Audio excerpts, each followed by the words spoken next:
start really simple. I'm going to start with the tempo of the cast. It's important, right? You don't want to cast really fast, right? There's a tempo that's involved in all of this. That's important. Yeah. Okay. So what is that tempo? Well, a lot of time, what dictates your tempo of your cast is where you're standing, the speed of the water which you're fishing. So, for example, here I'm in kind of a back eddy, if you will. If I was fishing this piece of water, I don't have to be in a really big rush to make this cast. My tempo can be pretty slow to make the cast. To recognize where you're at so often creates headache or not. So let's take an example. If I was to be fishing or casting in a piece of water, and I start out and it's knee deep and it's pretty slow, right? My casting tempo can be nice and slow. I can be methodical with my cast. I can fish it, right? But as I'm fishing, and I typically get down into, the meat of the run, and then I start to get into the faster water, the water speeds up, obviously, and now I need to adjust my tempo. So if I was to do a simple snap peak here on river left, right here my line is nice and slow. But as I get downriver or get into a new piece of water, that line is coming at me quicker, faster. So I have to do what? I have to execute my cast a little bit faster, okay? So keep that in mind. The other part of it, tempo, and where you're casting, so you hear about casting in a box, right? That's really, really helpful. But what happens when we start to get into a little bit deeper water? I don't want to get too deep and sink my mic here, but the tempo of my cast and my hand placement is going to have to change. And I see this so often. People are like, everything was going so well, and the wheels came off the bus. Why did the wheels come off the bus if you were doing the exact same thing? And a lot of times it's because your tempo wasn't adjusted and your hand placement wasn't adjusted. So as I get deeper, I'm going down into the water. My D-loop is coming down and it's catching more of the water, right? So when I stand here and I make a single spey, I can keep everything nice and close in my hand and right in my little box. As I get deeper, I need to raise my hands up. Okay, does that make sense? Now as I get deeper, I need to just raise my hands up a little bit to keep the D-loop kissing the water and not drowning in the water. Okay, does that make sense? So keep in mind two things. If the wheels are going off the bus, the tempo in which you're casting, but also the depth of the water that you find yourself in, and adjust accordingly. The other big thing I see so often is your tempo and your swing into your D-stroke. Okay, so I'm going to execute a snap P, and that sweep into my D-loop right here is critical to do right. So often, folks do two things. They don't swivel on their hips, and as a result of that, you cut the corner. So what does that mean? So you can see when I do a snap P correctly, I swivel on my hips, right? So often, there's no swivel. And so when you make when you place your anchor, you come around, you come up like this, and you cut the corner or you miss the sweep. As a result of that, you don't use the total mass of the fly line and you don't get the optimum amount of power out of your rod. So, and for those of you that were here last year, I used the pie plate analogy, which is a kind of a good one to help with your sweep. What's your name, sir? I'm sorry. Ron. So imagine I had a plate and maybe like a coconut cream pie. I like coconut cream pie. And I was going to throw this at Ron. I was going to hit him right in the face, okay? If I took that pie and I cut the corner, okay, or I didn't have any sweep, what happens? The pie comes right off my hand, right? But if I put some sweep into my stroke, or to throw the pie at Ron's face, boom, right? I can throw the pie. So you can use that thought or that swivel in your life to help create a nice, healthy D-loop. So I'll show you kind of what I mean. Does that kind of make sense? So I'm going to do a simple snap T. I set my anchor. Now I'm going to go ahead and rotate around, make my cast, versus cutting the corner with no swivel. Well, let's do that again.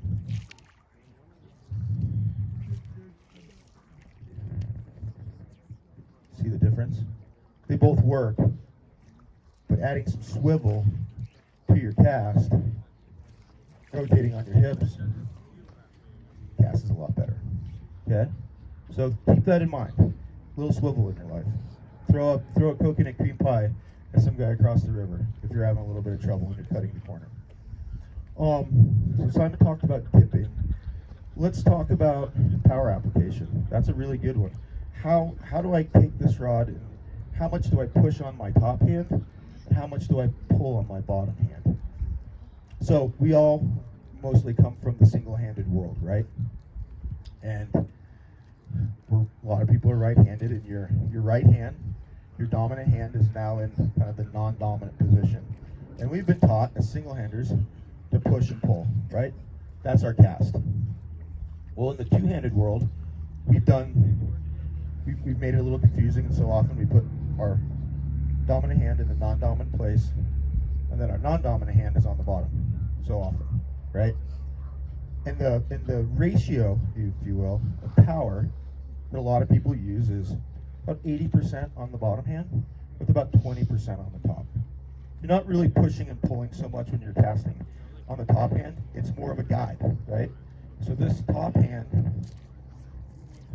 is kind of my guide. It's helping me steer what I'm doing.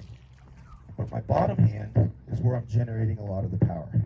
Okay, so the confusing part, right, is now my non-dominant hand is in the dominant position. Kind of weird, right?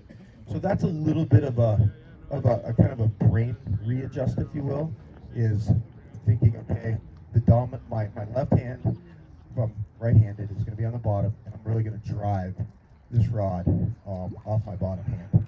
And what does that mean, driving the rod? Well, if I do say a simple snap T, I'm going to push and I'm going to pull, right?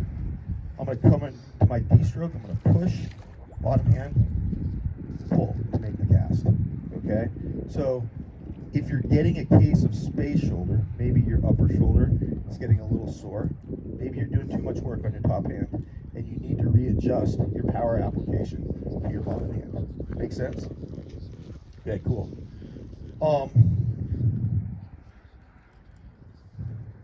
This is a good one. We talked about power. We talked about kind of a good D-stroke. Talked about tempo. Let's talk about fishing the fly a little bit. So those are some tips in terms of if the wheels are coming off the bus, think about those things, right? Let's talk a little bit about fishing, and then we'll hook up a fish here, my magic sock fish. We'll fight it, we'll land it, and then we'll get a snag off. Because I think these are fun things to kind of learn if you haven't done it. So let's talk about fishing and angles. So often and I know Matt's going to cover this, so I don't want to get too deep into it. But fishing a Spey rod is so much as understanding angles and swing, okay? When we want to swing a fly, where do we throw it? What's our thought? Do we throw it at 70 degrees? Maybe we throw it at 90 degrees. Come all the way around here. Throw it straight across the river. Where do we throw it? And why do we throw it across the river? And what's our thought process, right? So, fishing a two-hander is a lot of angles. So, if I'm looking just to swing a fly, say I'm fishing a soft tackle, or maybe I'm fishing a summer run, dry fly for a steelhead, there's that good old 70-degree angle, right? So that's the cast right there. Why is the 70-degree angle cast such a nice cast. The reason it's such a nice cast is you're getting to sweep pretty much the meat of the run, but you're in direct contact with the fly. It's a cast that allows you, if you do it right, not too much power like that when it bounces, but you do it right, you're immediately fishing, which is nice. So if we swing the fly and we cast at 70 degrees, are we going to present the fly broadside, or are we going to creep it down? If you make a big downstream bend like that, put it on tension, see how that yarn is floating, how it's waking? That's a broadside presentation, okay? That fly is coming across the river like this, and the fish is seeing it broadside. Is that a good way to fish? Yeah, I'd say so. You know, a lot of times you get aggressive strikes that way. The fish can really see it, but it does have a downfall, if you will. A broadside swing typically happens pretty darn fast. So if you want to slow the fly down, keep it in the fish's zone a little bit more. How do you do that? Well, it's usually with a mend. And instead of a mend or a broadside bend downstream, it's more bending it out. So I'll show you. So let's play imaginary trout stream here. Let's say there's a series of boulders out there at 70 degrees in that zone. I think there's a fish there. I really hope there's a fish there. And I want to make sure that that fly stays in that zone in front of that fish as long as it can. So maybe the broadside swing isn't the best one. Why? Because it's coming across pretty fast. So if I hook it out there, I throw it upriver, put a big mend upriver, and now what I'm trying to do is almost slow the swing down as much as I can by keeping the line off the water, not letting the belly of the line catch and gain speed, and I can try to slow the swing down. I'll do it again. So it's bending out.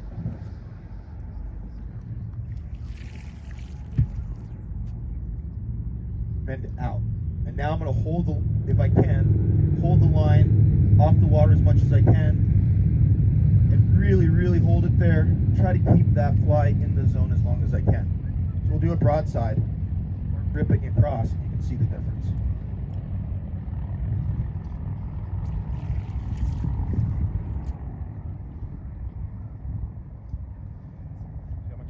See how much faster that's coming across? So, two ways to swing the fly, right? 70 degrees, throw a mend either downstream to speed it up, or mend it back into the river to slow it down. So that's one way to do it. So let's think about, maybe I think I didn't get a bite. Gosh darn it, the fish didn't bite there. What do I do now? Well, one thing you can do is try to maybe get the fly deeper, right? How do I get the fly deeper?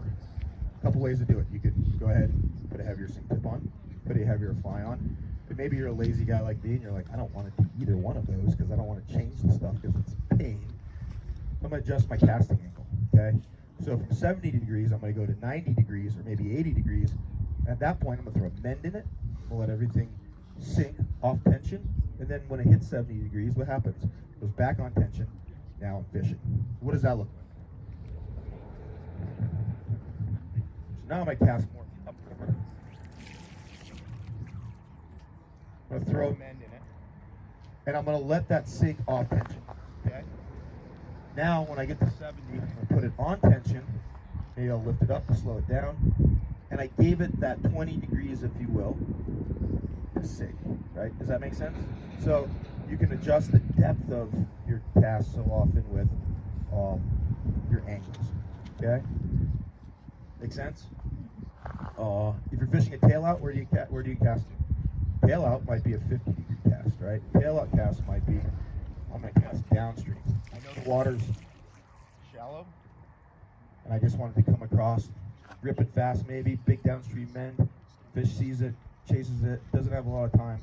So thinking about why you're casting out there and where you're casting, versus, as my good friend George Cook likes to say, hope is not a strategy, instead of just hucking it and hoping, right? Think about it. Cool. How am I doing on time? Good? Great. So that's a little bit on casting, a little bit on angles. So I'm going to get my trout here, my sock trout, and let's talk about how to land a fish on the two-hander, right? do a little fun stuff here. So, to land a fish on a two-hander, man, it's nice to have a buddy. It's nice to have your wife, your friend around, because they can help tail the fish for you. But, you know, we find ourselves fishing alone. We hook a fish.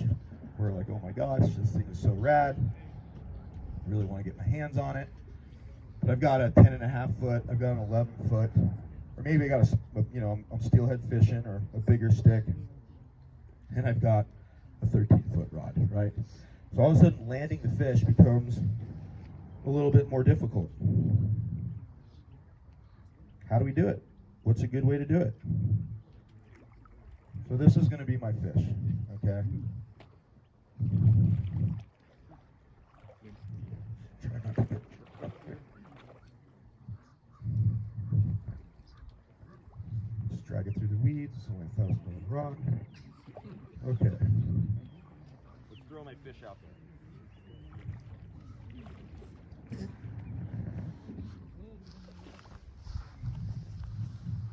So I did my casting angles. Everything was awesome. I got the fish on. I've been thinking. I've been hoping that it works because I've been using all the strategies I learned. I finally got the fish on. Now I gotta land it. I got this big rod, right? 11-footer. This thing's not gonna be easy, right? So I'm fighting my fish, man. I'm doing angles.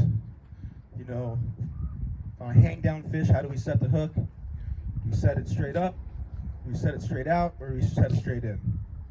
I'm a big fan of to the bank, bam, right? Got the fish on, and set the hook to the bank, fighting the fish, keeping it tight. You know, man, so many people are like, rod tip up, right? Rod tip down. Well, the one thing I can tell you is as I'm fighting this fish, try to keep a steady angle. Try to keep a consistent angle, right? If you're doing this, right, you're just wearing a hole in the fish's mouth. So I'm fighting my fish. Oh man, my sock fish is pulling hard. Doing what I've been told. I'm gonna keep my angle. I like it low. I like kind of a low angle. Fight my fish. Here it comes. Oh shit. Do I bring my leader in or not? Right? This is the question. If the leader or the poly leader or the sink tip comes in and I'm fighting my fish, am I going to break it off on my guides? Yeah, you might. So you got to make that decision. I'm bringing this in. Me, I bring the guide. I bring the leader in. Not too scared. So now I'm like, here. Fish is all over. I'm kind of in a weird spot right here, right? If I had my wife, she could tail it for me. But what do I do right here? I can't get it. Do I keep pulling like this? No, don't do that. Don't pull back. Don't do this. Don't create that big bend. Why? Break your rod, right? Yeah, I don't want to break your rod. Shit. Fighting the fish. Get it closer. A lot of times what I'll do is I'll actually try to walk the fish up, if I can, keeping a good angle. Walk the fish up. Now I'm going to flip the rod. And while I flip the rod, I'm going to pinch it right here. I'm going to get a little slack. I'm going to try to lift the rod towards me, letting the slack out. Grab the leader. Man, I don't know if I like to do that, but sometimes you got to do that, right? Sometimes you got to, but at least I got the fish now. But now I got the fish doing this, right? Am I going to break it off? It's going to come out? Yeah, probably, right? So we almost got there doing it this way.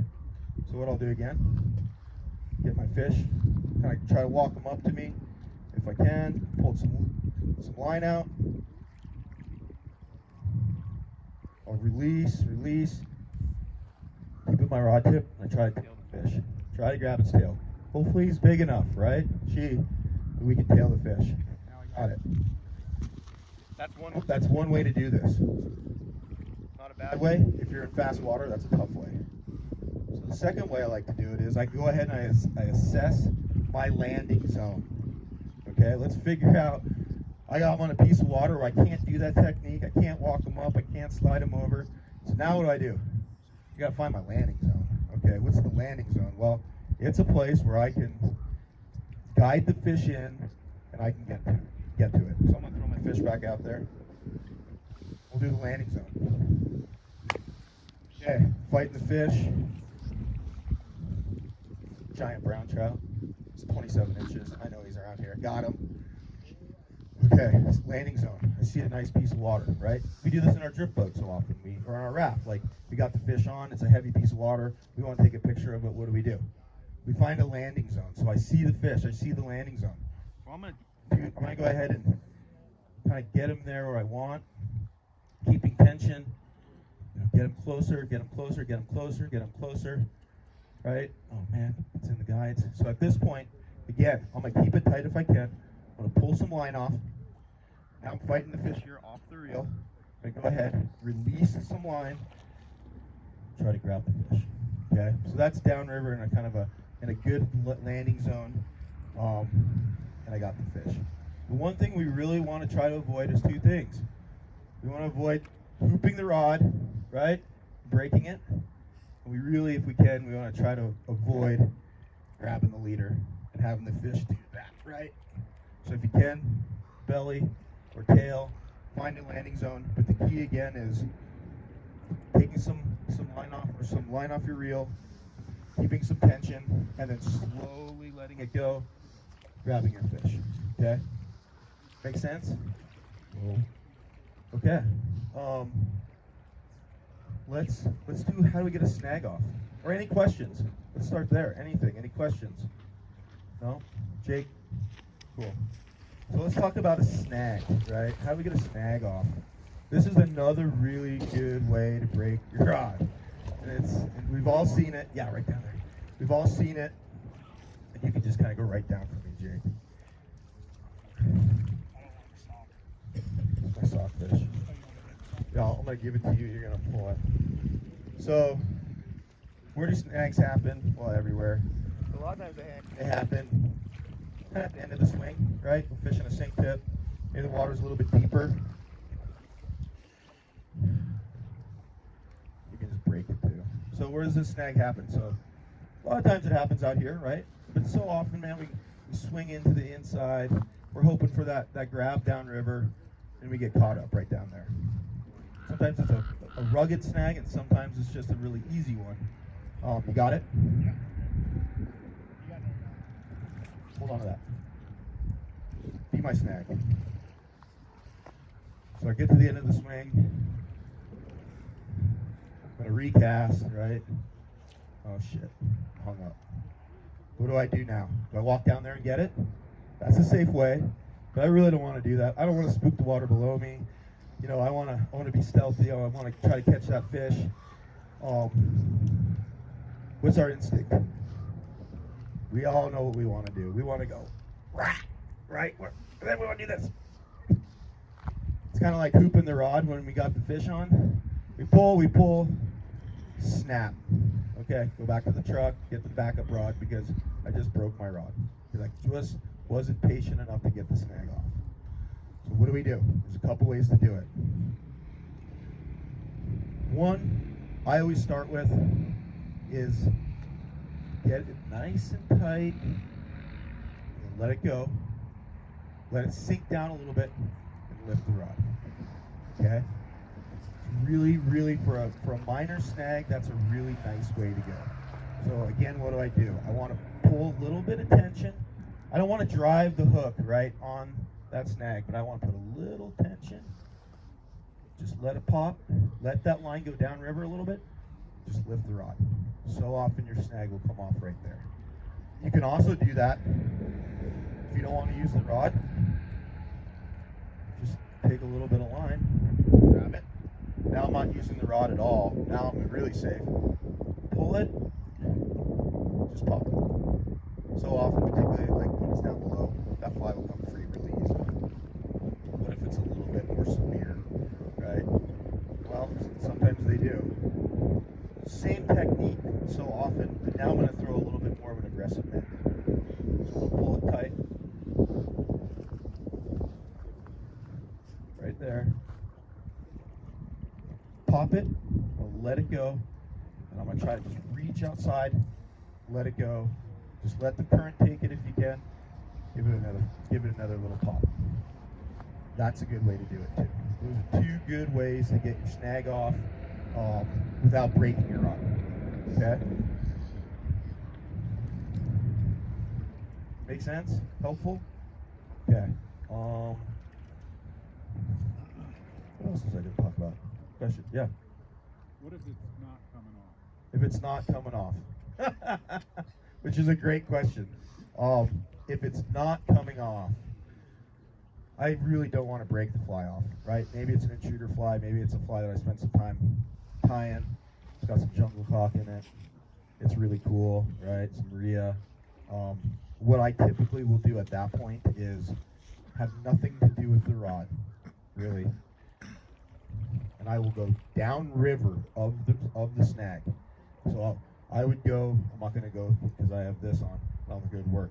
But I would go below Jake to that next rock, whether it's in the middle of the river or just downstream of me, and I try to pull it off the rock, right?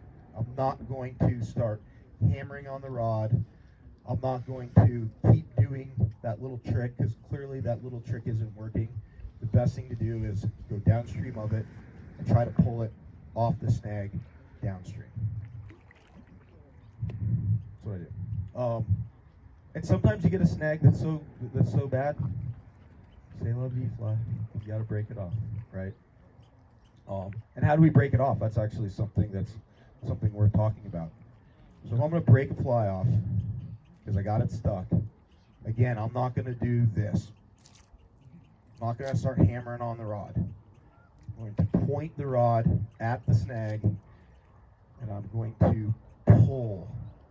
If I'm king salmon fishing or I'm steelhead fishing, and my loop and connection are right there, and I'm nervous about breaking the loop at the running line because I have maybe 20 pound on, and I've seen loops blow, no problem. I'm pulling if I can, if the water allows me, I'm pulling here, below the loop connection. Because there's nothing like blowing your favorite 510 airflow Skagit switch that I'm never going to be able to buy again, and it's gone, right? So I am taking some diligence and pulling this way and just pull a brake, okay? I know this is maybe simple for a lot of people, but these rods aren't cheap. We want to keep fishing with them the rest of the day. These lines are expensive. We don't want to be ruining them. So those are a few little tips just to get yourself out of a hairy position. I think that's kind of what I had for today. Yeah. Clara, can you think of anything? Yeah. Watch your speed, watch your depth of the water, adjust accordingly, just put some swivel in your life, definitely, throw some pies at people, but don't cut that corner, make nice D-loops, use the right amount of power in the right place, and these things really fly nicely. I mean, the nice thing about this event too is there's lots of great casters. You can ask people for help, but these rods, if they're lined up, oh yeah, I just remembered one thing. Sorry, I want to show this to you. So we're all practicing our snap tees, right? Get it out there. Man, we're like, okay, that one worked, okay, whatever. I want to do it again, right? I want to make that cast again. But my casting instructor always told me to start with my line downstream with the rod tip close to the water, and that's my starting point, right? So there's a little snake roll that we can throw in there to help the line get downstream quickly, and all your buddies on the bank are going to think it looks really cool. You're really good. So what I mean by that is, I do my practice in my cast, boom. I want to make another cast right here. What you do, strip in to the head, just do a little snake roll, get it back downstream. How do I do that little cast? How do I do this little snake roll? You come in. Well, okay. It's a snake roll is what it is. And a snake roll, you can do this cast to get it back out there. Whoop. You can make it a normal cast, right? It's a great cast. You can make it for your everyday fishing life and casting life, but you can also incorporate a little snake in your life to get everything back downstream. and start your cast again. Okay? So add a little snake roll to your life. Cool? That's all I got. Thank you.